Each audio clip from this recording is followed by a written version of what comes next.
পাকিস্তান আর অস্ট্রেলিয়ার মধ্যে যে সেকেন্ড টি20 ম্যাচ হয়েছে সেখানে পাকিস্তান অস্ট্রেলিয়ার 147 রানের স্ট্রেস করে দিয়েছে। বাট প্রথম দিকে যে গেম খেলছে অস্ট্রেলিয়ার প্লেয়াররা ম্যাকগার্কার শর্টে প্রথম 3 ওভার 48 রান, এখানে শাহিন আফ্রিদি আর নাসিম শাহ এমন পিটা দিছে যার ফলে এত রান হয়েছে। কিন্তু পরবর্তী সময় শেষের দিকে হ্যারিস রাফ, আব্বাস আফ্রিদি এবং তাদের সুফিয়ান নতুন যে বলারটা তারা খুব ভালো বল করছে। তিনজনে মিললে সেটা 12 ওভার করে সেটা মাত্র 60 রান মতো দিছে। আর বাদ বাকিরা শাহিন আফ্রিদি আর নাসিম শাহ মিল্লা সেটা দিছে সেখানে 82 রান 8 ওভারে।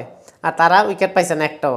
সে জায়গার মধ্যে দেখা যায় যে নতুন বলাররা এবং হ্যারিস রাফ কতটুকু ভালো বল করছে, মানে দুর্দান্ত বোলিং। প্রথম দিকে যতটুকু উইকেট সব হ্যারিস রাফে নিচে একের পর এক, এবং পরবর্তী সময় আব্বাস আফ্রিদি এবং সুফিয়ান মিডল অর্ডারের উইকেটগুলো নিছে।